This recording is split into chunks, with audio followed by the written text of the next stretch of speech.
If I said the crossroads of Scotland, would you know where it is? Would you know why it is?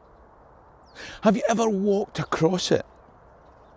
My guess is that for most, the answer is no. So if you're interested in the people, places and events in Scottish history, then click the subscribe button at the bottom right of the screen and ring the notification bell to be told when I upload new videos. In the meantime, let me tell you a story. There's a place in the middle of Scotland where a piece of land is enclosed by a river bend. It can be forded at low tide. It's a place where the peoples of Scotland were joined and the location of some of the most important events in our history. For centuries, before Scotland was thought of, it was a place of strife. And today, I'm going to tell you why it's the crossroads of Scotland, and I'm going to do so with a little help from my friends. There's a nondescript bridge on a river bend. It replaces a ferry that ran for centuries.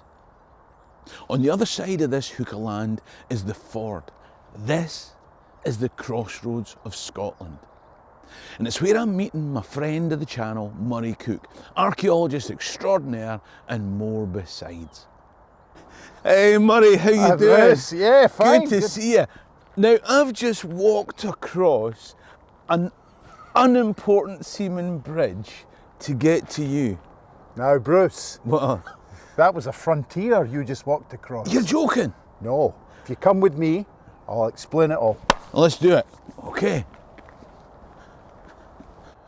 I'm going to leave a link in the description so that you can find Murray's blog. But first, let's talk about the crossroads of Scotland. I've read different accounts of where the place name Stirling comes from. Two Gaelic words, through and lan, which means stream and land enclosure. Or did it come from Stirling, place of strife? Because both of those things are true. Here is land enclosed by a stream that's gone through constant strife. So, Murray, why have you brought me here? You're not going to believe this, Bruce, right? We are at an 850-year-old wharf.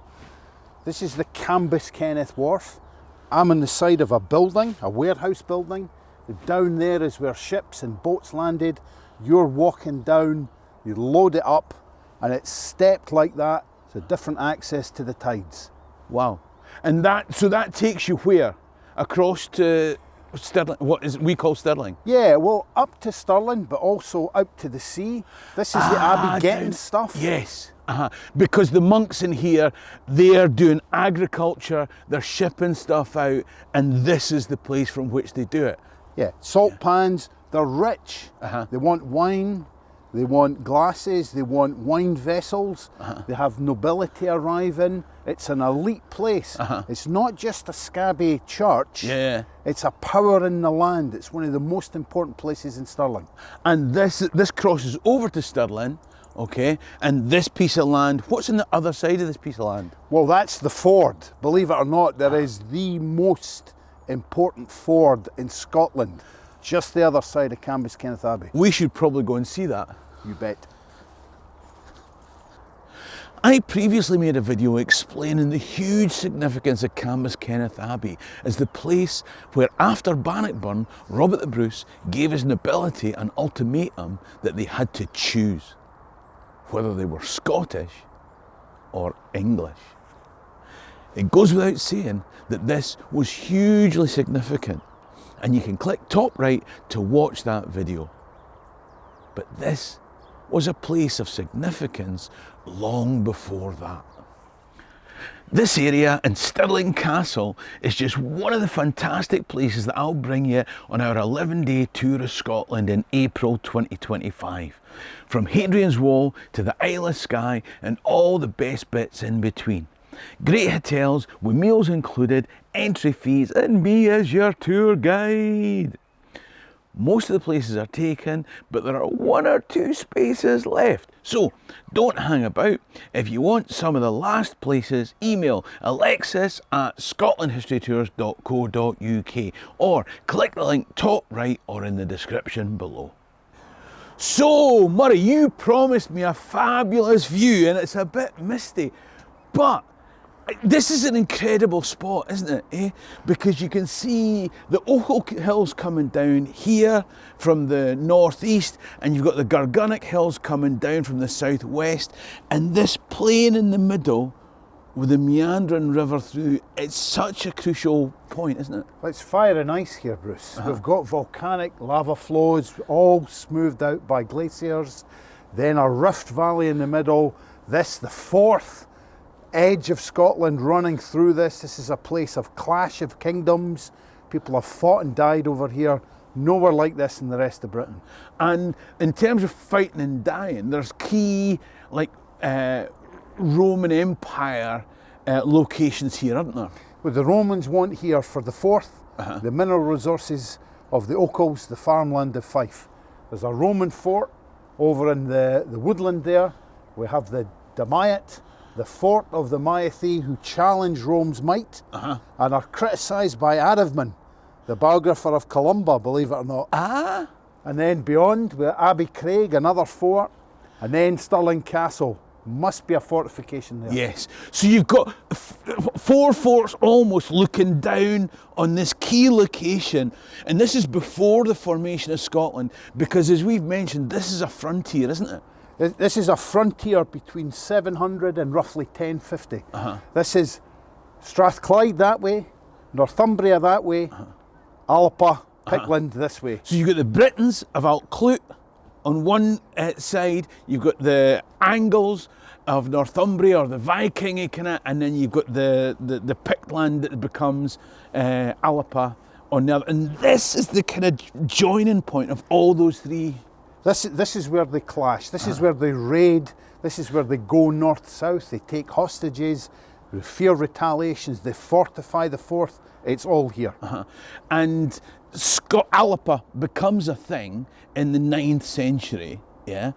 But a couple of centuries after that, the Canmores extend what's now Scotland further south, and instead of being a frontier, this is a tributary, isn't it? It's the most astonishing thing in Scottish history. David I becomes the king, and the frontier shifts from the Forth to the Tweed. Quite how it happens, when it began, when it was finished, we don't know. Stirling, founded around 1124 at the start of his reign, its borough symbol, the bridge, 2 opposing armies, Britons and Scots, unifying which this new speaks territory. of that frontier coming together, yeah? Yeah. And it was him that had this abbey built as well, David I, wasn't it? Yeah, so he is giving the most astonishing ford there. That location there, the only place you can cross the Forth at dry shod. He's giving that to the church, losing a major strategic asset, so he must have the bridge built. And that's in the 1140s. And so that's where you've got the ford on this side and this piece of land that we're talking about today, and then the bridge on the other side where we started. And this is the crossroads of Scotland, isn't it? Honestly, this is the most amazing place in Scottish history. Nowhere else has had this much blood and treasure lost to secure it. It is Scotland. It's the heart of Scotland. It's where our identity is formed in the clash of armies. And talking about blood and treasure and our identity, behind you, of course, is the Wallace Monument in Abbey Craig, and across here is Stirling Castle. And from these 2 places came an English army and a Scots army down to the plain where they battled at Stirling Bridge under William Wallace. And it's crucial. But the conflict continued during the Wars of Independence as well, didn't it? I mean, it's 32 years, the first Wars of Independence. It's astonishing. There's a raid here. This is where Robert the Bruce plans the Battle of Bannockburn, and his baggage train is here. That's incredible, because people don't... The thing is, if all the people go to Stirling Castle all the time, it's the second most busy Scottish visitor attraction. And from Stirling Castle, you can see this place where Robert the Bruce planned Bannockburn, you're telling us. He stood here. This is the only place in this whole battlefield where you could stand, where our greatest king stood and plotted first the siege of Stirling Castle and then the victory. And he would have seen the English army coming that way and where it camped and what it's going on, and a deadly game of chess worked out here. That's incredible. That's incredible. And in fact, during the battle, there were events that went on as well here, weren't there? It's astonishing. So it's 2 days. Bruce has his baggage train here. He's not here. If he'd been here, it could game all over. Curtains. So the treacherous Earl of Athol does a midnight raid. Damn the man! A scoundrel! Yes. He does a midnight raid there. Across this ford. Massacres everybody here, and then burns Robert the Bruce's baggage train. All the records, the food, but it makes no difference because Robert the Bruce is one step ahead of everybody.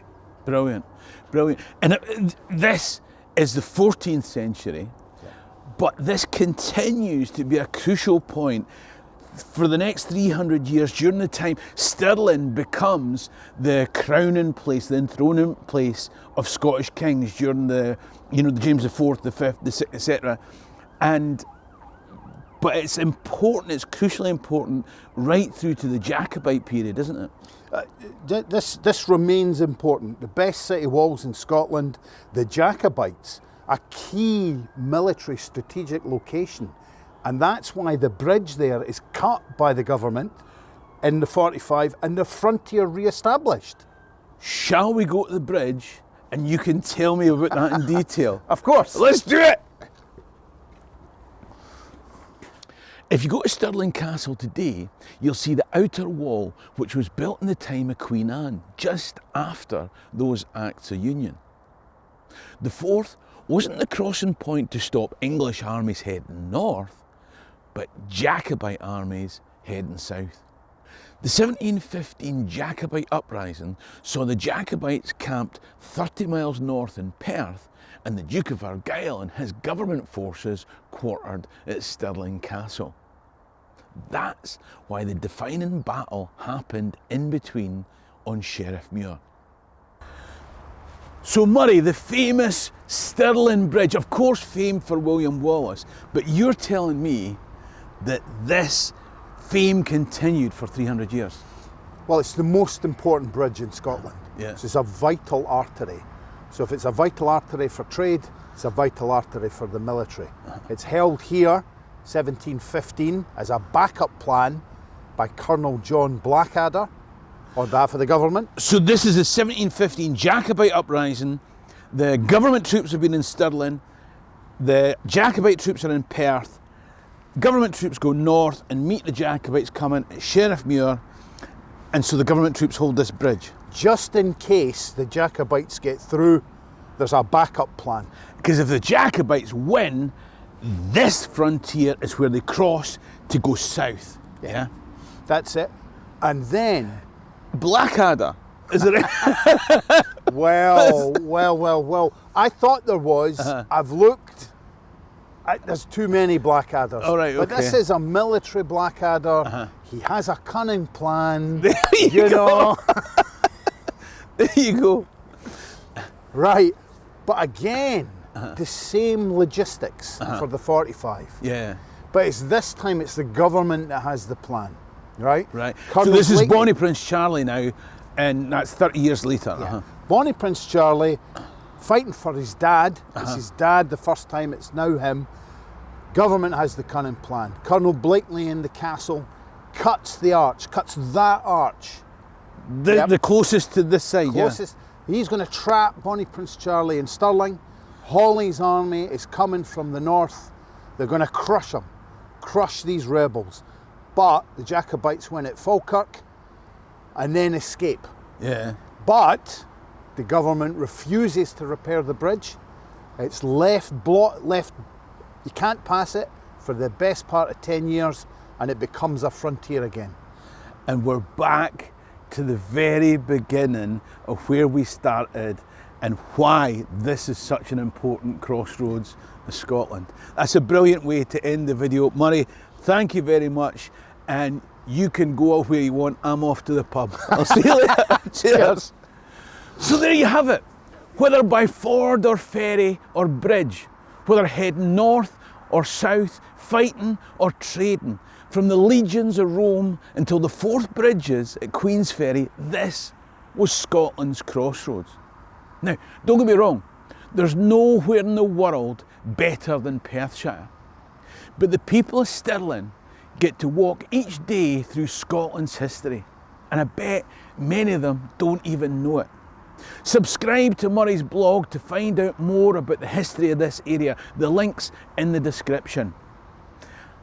I've also made a video about another crucial location in Scotland's history. It's a must-see and it's coming up on screen now. Support the channel by clicking top right to become a Patreon member or buy me a coffee in the description below. In the meantime, ha mi an dochas gwn mi lam alive.